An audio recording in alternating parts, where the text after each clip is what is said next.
ഇന്ന് ബ്രേക്കപ്പും ഡിവോഴ്സൊക്കെ സംഭവിക്കാൻ ഇങ്ങനെ അത് മതി അല്ലേ? അങ്ങനെ വരാൻ വഴിയില്ലല്ലോ. പക്ഷെ അങ്ങനെ വന്നല്ലോ. ഞാൻ എല്ലായിടത്തും പറയാറുണ്ട്, എൻ്റെ ലൈഫ് ഞാൻ ഏറ്റവും കൂടുതൽ എൻജോയ് ചെയ്യാൻ തുടങ്ങിയത് ആഫ്റ്റർ മാരേജ് ആണ്. അതുമായിട്ട് എനിക്കിട്ടൊന്ന് വെച്ചതാണല്ലോ. എന്നിട്ടും 11 വർഷത്തിന് ശേഷം അവനെ തട്ടി ദൂരെ കളഞ്ഞു. വേണ്ട. ഓ, ഏത് ശനി പിടിച്ച സമയത്താണാവോ എനിക്ക് ഇങ്ങനെ പറയാൻ തോന്നിയത്. ഫ്യൂച്ചറിനെ പറ്റി രണ്ടുപേർക്കും രണ്ട് രീതിയിലുള്ള പ്ലാനിങ് ആണ്. നീ മിണ്ടരുത്. നിങ്ങളുടെ എല്ലാ പ്ലാനിങ്ങും എനിക്ക് മനസ്സിലായി. നമ്മളിപ്പോൾ റീസെൻ്റ്ലി കാണുന്ന എന്താ പറയുക ഡിവോഴ്സസ് എല്ലാം എനിക്ക് തോന്നുന്നു മോർ ദാൻ ഒരു 50% ഈ ട്രസ്റ്റിന്റെ ഇഷ്യൂ തന്നെ ആയിരിക്കും. അപ്പൊ എനിക്കെല്ലാം മനസ്സിലായി. ഒരു 8 വർഷത്തെ എക്സ്പീരിയൻസ് വെച്ചിട്ട് എത്രയും ട്രാൻസ്പെറന്റ് ആയിരിക്കാവോ അത്രയും ട്രാൻസ്പെറന്റ് ആയിരിക്കുക ആൻഡ് കമ്മ്യൂണിക്കേഷൻ. അയ്യോ, അത് പിന്നെ അങ്ങനെയാണല്ലോ.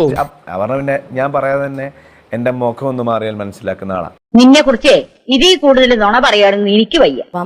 ഈഗോ അതൊരു വലിയൊരു കാര്യം തന്നെയാണ്. മാരേജ് വർക്ക്ഔട്ട് ആവാത്തതിന്റെ ഒരു വലിയ കാര്യമായിരിക്കും. അതെന്താ നീ അങ്ങനെ ഒരു കുത്തും കോളും വെച്ച് സംസാരിച്ചത്? ആസ് യൂഷ്വൽ ഒരാളുടെ ഡിവോഴ്സ് അറിയുമ്പം നമുക്കറിയില്ല അവരുടെ ഉള്ളിൽ എന്താ സംഭവിച്ചതെന്ന്. അപ്പം തന്നെ നമ്മൾ അങ്ങ് ജഡ്ജ് ചെയ്യും. എന്നാൽ തുറന്നു പറയണം, സത്യം സത്യമായി കേൾക്കാൻ എനിക്ക് വലിയ ഇഷ്ടമാണ്.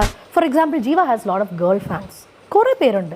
തങ്കം പോലത്തെ മനുഷ്യന് എന്തിനാ കൊച്ചമ്മ വെറുതെ സംശയിക്കുന്നത്? അപ്പൊ ജീവയുടെ ഗേൾ ഫാൻസ് ജീവയ്ക്ക് മെസ്സേജ് അയക്കുന്ന കണ്ട് എനിക്ക് ചെറിയൊരു സംശയം തോന്നിയാൽ മതി. ട്രസ്റ്റ് ഇഷ്യൂ വന്നു കഴിഞ്ഞാൽ തീർന്നു. അയ്യേ, ഞാൻ ആ ടൈപ്പൊന്നും അല്ല. വെട്ടൊന്ന് മുറി രണ്ട് അങ്ങനത്തെ സ്വഭാവമുള്ള ആളാണെന്നുണ്ടെങ്കിൽ ഞങ്ങൾ എപ്പോഴും ഡിവോഴ്സ് ആയനെ.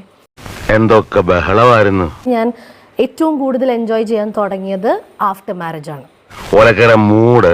അപർണയുടെ ഏറ്റവും ലേറ്റസ്റ്റ് ആയിട്ടുള്ള ഒരു പോസ്റ്റ് ഉണ്ട്.